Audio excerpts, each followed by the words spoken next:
이번 주도 코린이 탈출하기 시작해 보겠습니다. 경계 쪽 시작할 때고요. 저는 진행을 맡은 고유림입니다. 지난 시간에 가상자산 거래소에 대해서 다뤄봤는데요. 그렇기 때문에 이어서 어떤 소식이 이번 주에 있었는지 전 먼저 준비해봤습니다. 첫 번째 이제 페이지 보시면 오늘도 이슈가 있었는데 빗썸에 대한 이슈부터 가져고 왔습니다.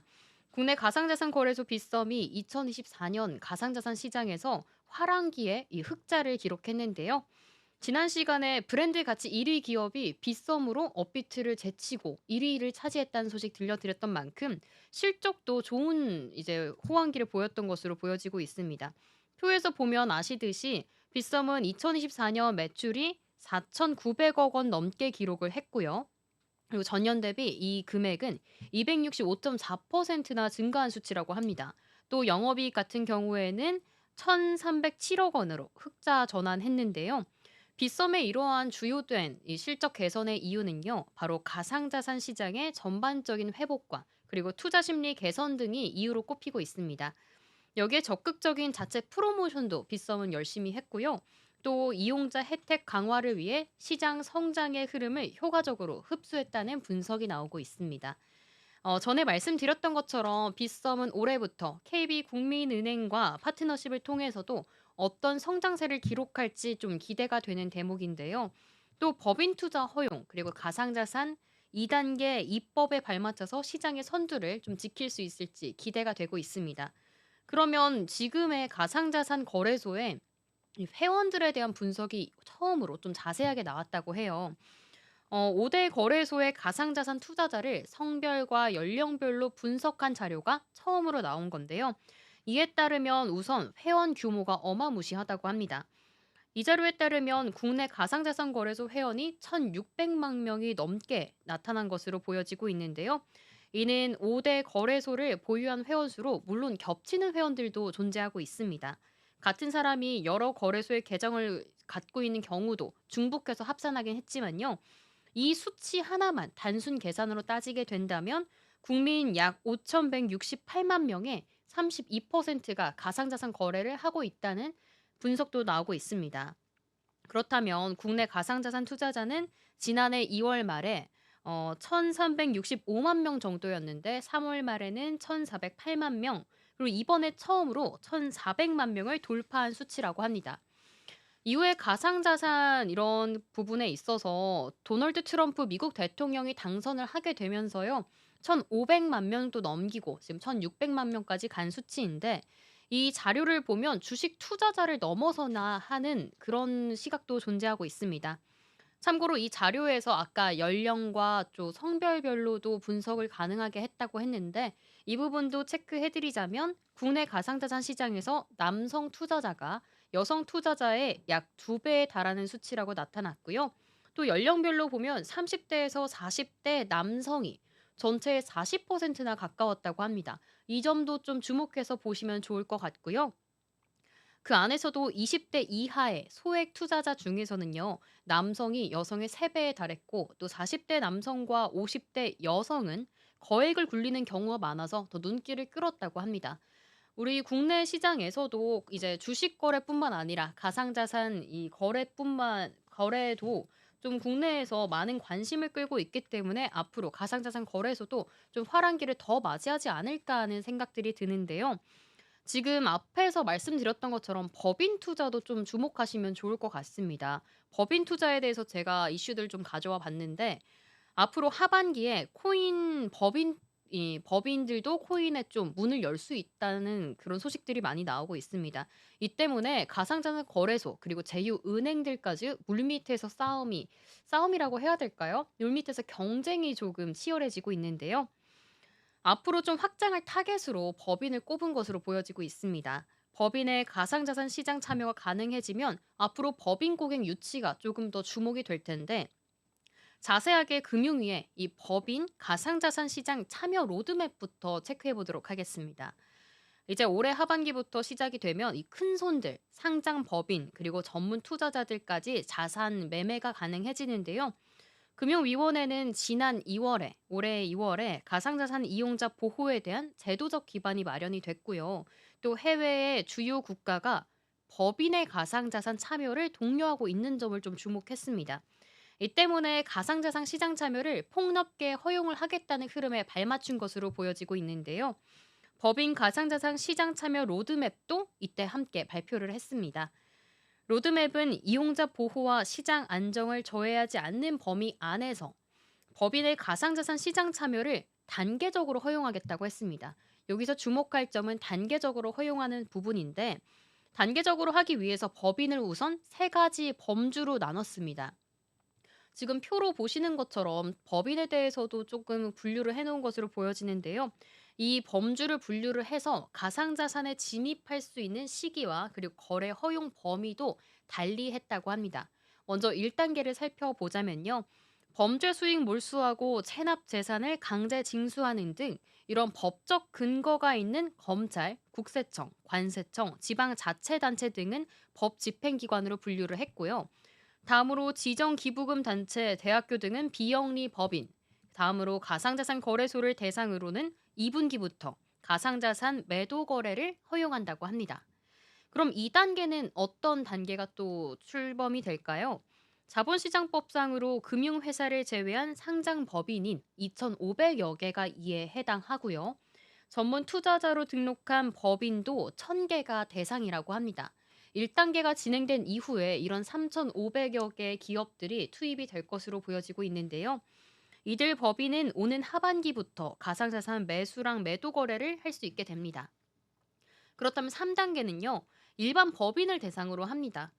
허용 시기는 이 가상자산 이용자 보호법 2단계에 대한 입법과 좀 관련 제도를 정비한 후에 3단계 그때서야 좀 구체적으로 발표가 될 것으로 보여지고 있습니다.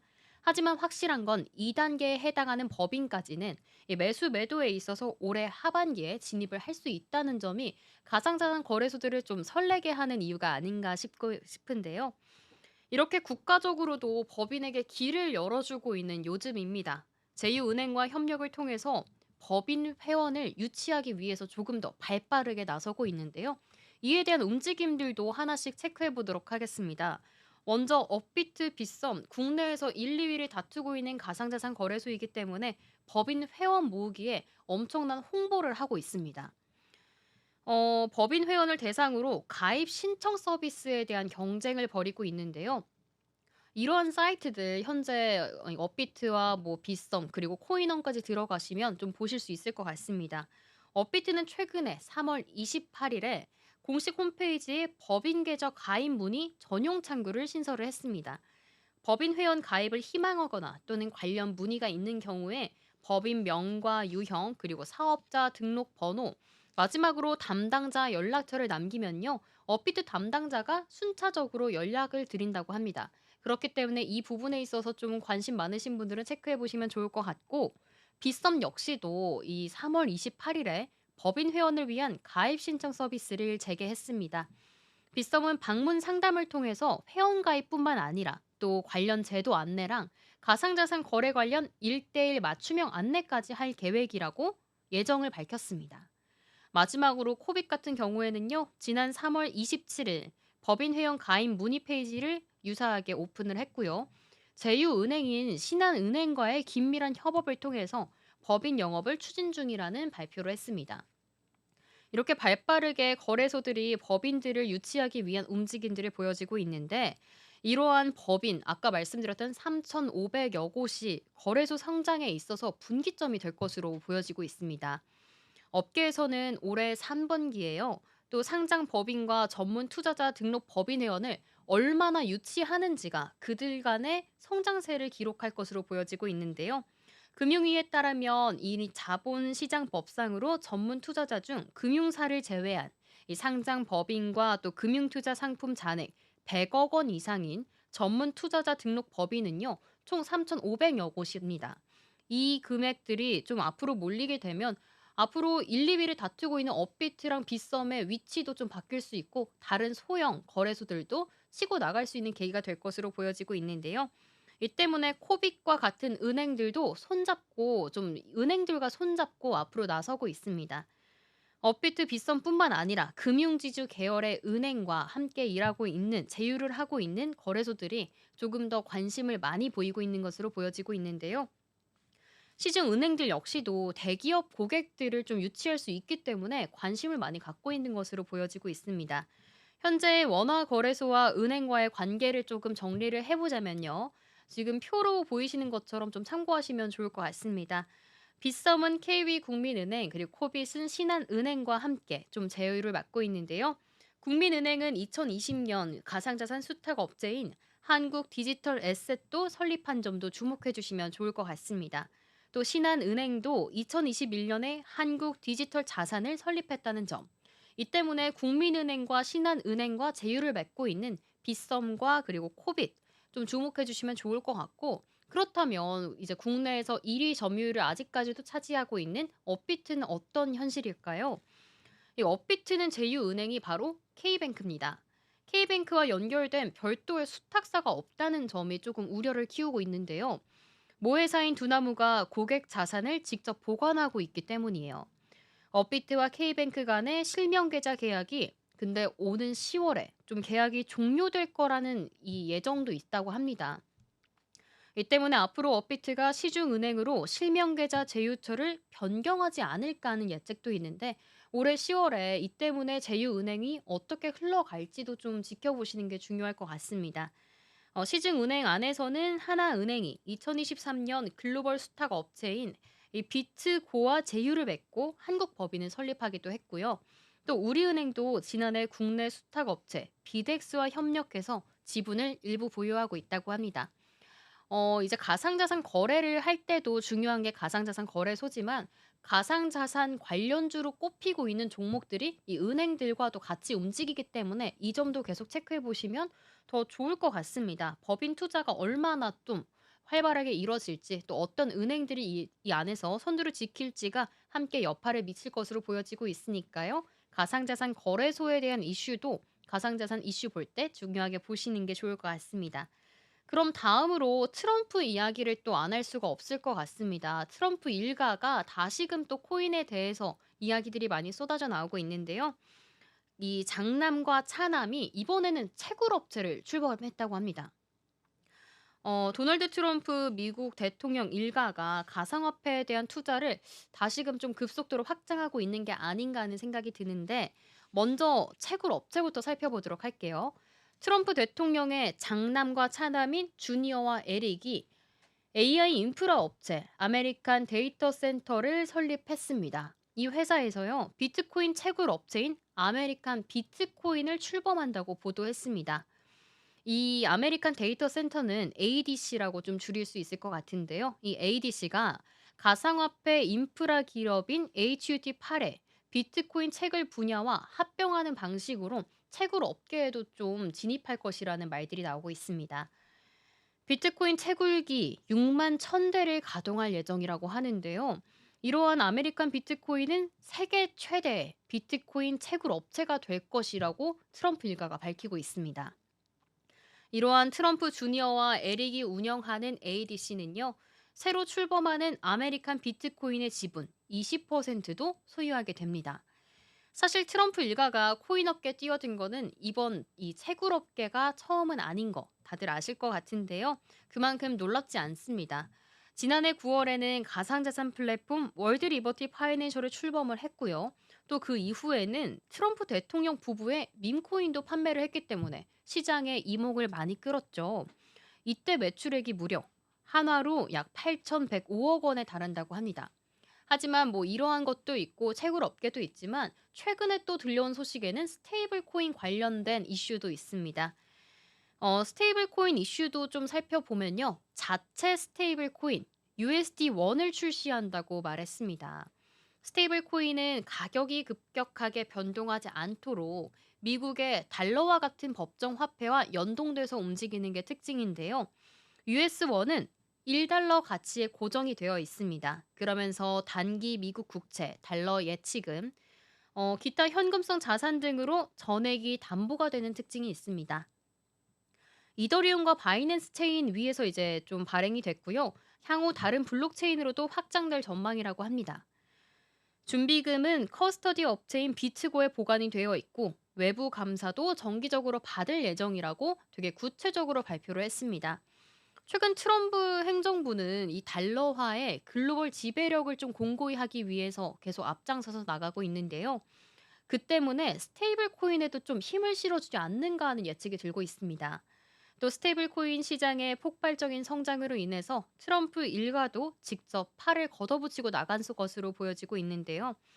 이와 함께 스테이블 코인 시장의 판도를 뒤흔들 이 지니어스 법도 미국 의회의 통과를 목표로 두고 있다고 합니다.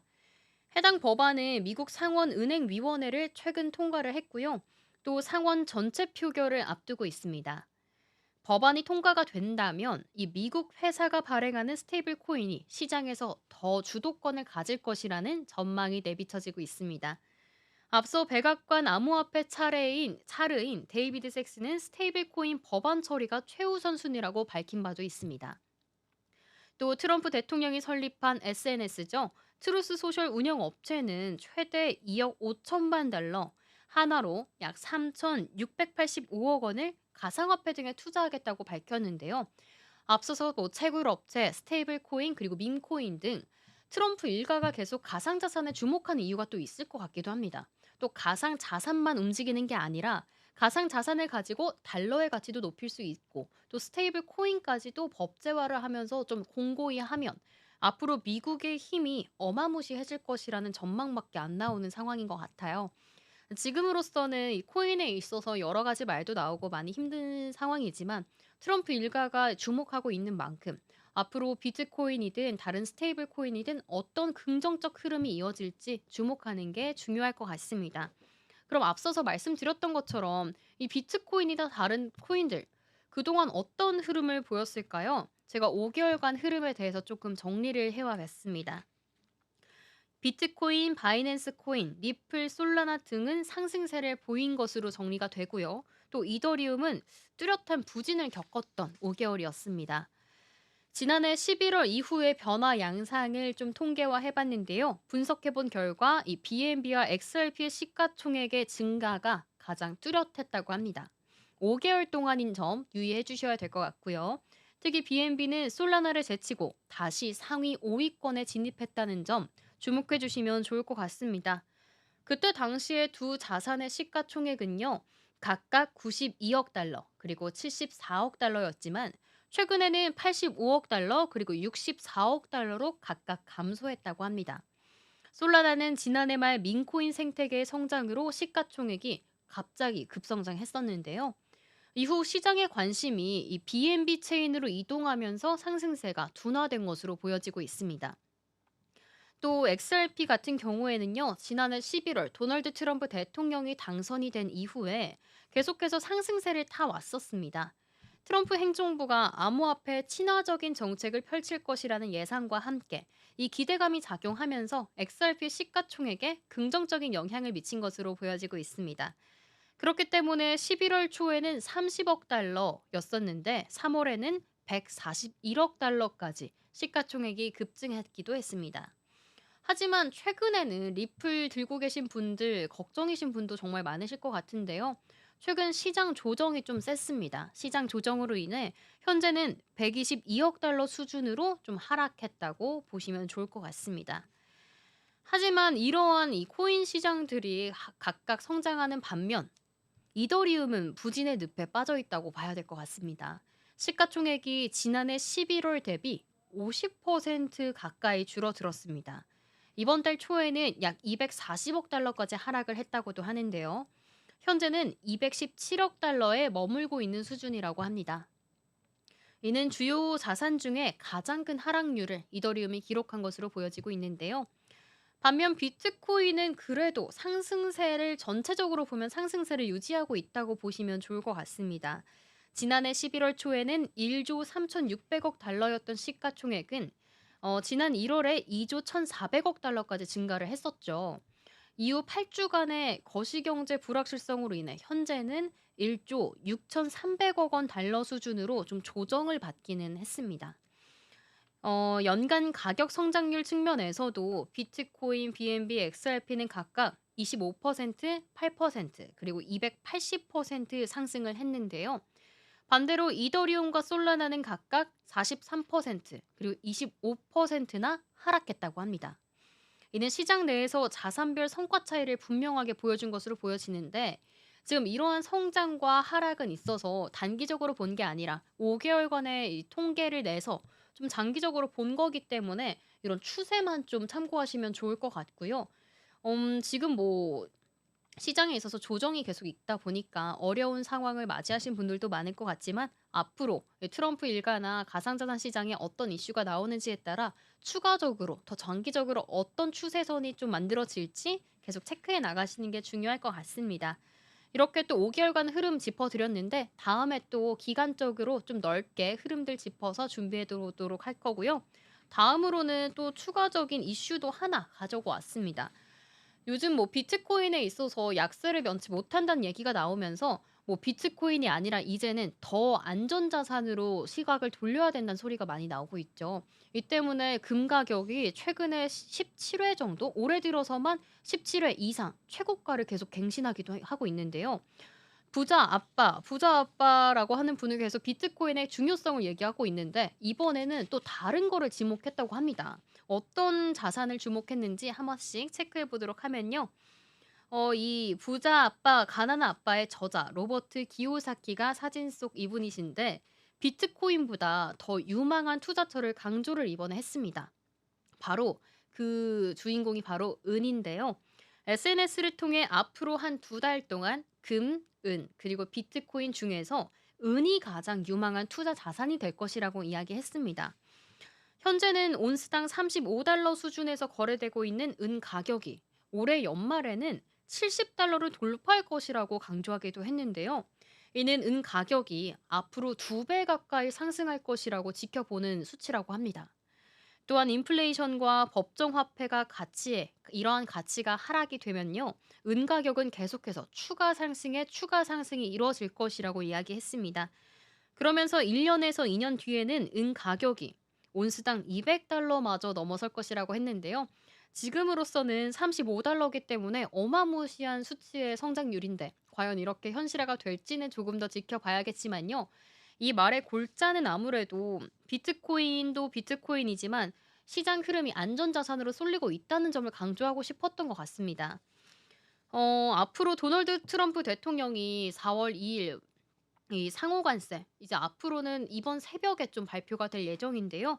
경제적 불확실성이 계속 커지면서 시장에서는 안전자산에 대한 관심도가 높아질 것으로 보여지고 있습니다. 실제로 미국 증시도 요즘 많이 힘든 상황이죠. 뭐 S&P 500 지수는 3.5%, 나스닥 100 지수는 전일 5% 정도 하락을 하기도 했는데 이런 불안감을 금이나 은이 좀 방어해 줄 수 있을까요? 또 비트코인도 안에서 이 부자 아빠가 비트코인에 대해서 뭐 투자하지 말라는 이야기를 하진 않았습니다. 비트코인도 유망하게 계속 보라고 하는 것 같은데 그래도 금, 은 그리고 비트코인도 함께 앞으로 전망이 어떨지 오히려 지금 갖고 있는 뭐 주식이나 다른 수치들보다도 더 좋은 상승세를 기록할지는 다른 관세 정책이나 정치적인 리스크들까지 함께 지켜보시는 게 중요할 것 같습니다. 이렇게 오늘 좀 가상자산 거래소랑 그리고 뭐 비트코인 이야기, 트럼프 이야기, 또 앞으로의 금과 은의 전망까지 하나씩 전체적으로 좀 짚어드렸는데요. 이번 주에 상호관세 발표가 어떻게 되는지에 따라 비트코인의 변동성도 좀 커질 것으로 보여지고 있고, 또 국내 안에서도 정치적 리스크가 어떻게 해소될지에 따라 이런 뭐 가상자산 거래소든 다른 주식의 변동성도 커지고 있으니까요. 다들 투자 판단에 좀 유의하시면서 거래하시면 좋을 것 같습니다. 그럼 저희는 다음 주에 또 코린이 탈출하기로 더 유익하고 재밌는 내용들 준비해 보도록 하겠습니다. 시청해주신 여러분 고맙습니다.